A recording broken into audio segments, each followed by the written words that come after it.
Shalom, selamat pagi. Kita berjumpa kembali pagi ini untuk bersama-sama memohon bimbingan dari Tuhan melalui firman-Nya. Maka sebelum kita mendengar firman Tuhan, mari kita bersatu dalam doa. Bapa Surgawi yang kami sembah dalam Yesus, kami mau berangkat menunaikan tugas tanggung jawab hidup kami masing-masing. Maka bimbing kami dengan firman di dalam nama Yesus Kristus Tuhan kami. Amin. Firman Tuhan membimbing, menuntun kita melakukan tugas-tugas kita satu hari ini. Saya akan bacakan dari Mazmur 43 ayat 5. Demikianlah firman Tuhan. Mengapa engkau tertekan, hai jiwaku? Dan mengapa engkau gelisah di dalam diriku? Berharaplah kepada Allah, sebab aku bersyukur lagi kepadanya, penolong dan Allahku. Demikianlah firman Tuhan. Saudara-saudara yang terkasih dalam Yesus Kristus, di dalam realitas kehidupan di dunia ini, bisa jadi kita melihat bahwa seolah-olah keadilan itu tidak dapat diwujudkan secara merata. Melihat situasi yang demikian, bisa saja jiwa kita merasa tertekan. Dan karena itu kita melakukan reaksi. Yang pertama, menyalahkan semuanya. Menyalahkan pemerintah yang tidak adil. Menyalahkan para pembesar yang tidak peduli kepada orang-orang kecil. Menyalahkan orang-orang sekitar kita. Menyalahkan bahkan gereja kita yang seolah tidak peduli akan keadilan tersebut. Di dalam sikap menyalahkan itu timbul juga rasa marah di dalam hati kita. Kita marah kepada para penguasa. Kita marah kepada orang-orang sekitar yang tidak peduli.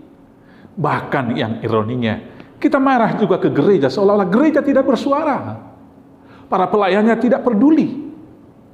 Dengan demikian, bisa saja kita juga jatuh kepada sikap yang apatis. Tidak peduli terhadap semuanya.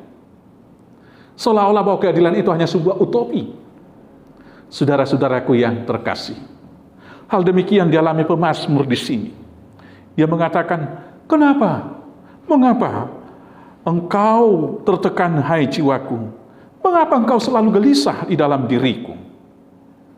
Saudara-saudara yang terkasih, daripada menyalahkan semuanya, daripada marah kepada semuanya, dan daripada mengambil sikap tidak peduli, lebih bagus kita senantiasa berpikir positif, masih ada keadilan.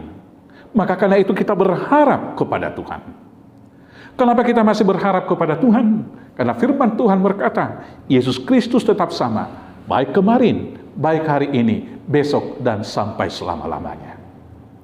Berangkat dari pengharapan itu bahwa Tuhan tetap adil dan akan menunjukkan keadilannya. Maka jangan pernah iri melihat jalannya orang fasik. Maka jangan pernah ikut ambil bagian daripada orang-orang jahat yang melakukan ketidakadilan dan kelihatannya seolah-olah hidup mereka penuh berkat. Tetapi dalam keadilan Allah, dalam pengharapan dan optimisme kepada Allah, kita tetap melakukan kebenaran, keadilan, dan kepedulian terhadap sesama walau semua dunia tidak peduli lagi. Demikianlah hidup orang-orang percaya. Dan selanjutnya saudara-saudara yang terkasih, ketika kita berharap kepada Tuhan, maka tentu kita juga melakukan segala hal yang dilakukan oleh Allah. Apakah itu?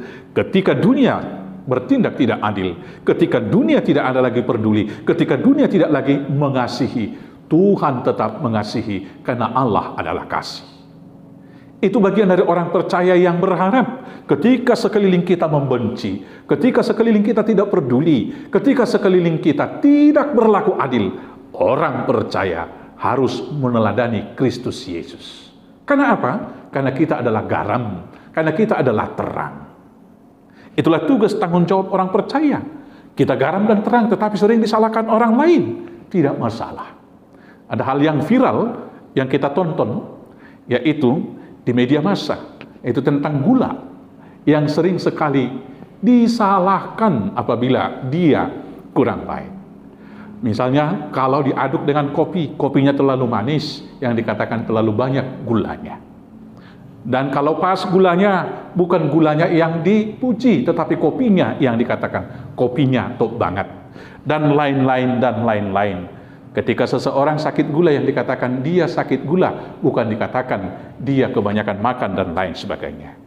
Itu tugas tanggung jawab kita melakukan hal yang baik, saudara-saudaraku yang terkasih. Dan yang kemudian, orang yang berharap kepada Tuhan adalah bersyukur kepada Tuhan, bersyukur kepada Tuhan. Dalam situasi yang tidak adil, dalam situasi yang tidak menentu ini, dalam situasi orang-orang yang tidak peduli akan kebenaran, maka hari ini kita harus bersyukur kepada Tuhan dengan mengatakan, syukur Tuhan, Tuhan menempatkan saya sebagaimana adanya sekarang. Dan rasa syukur itu harus kita respon dengan melakukan segala hal yang baik.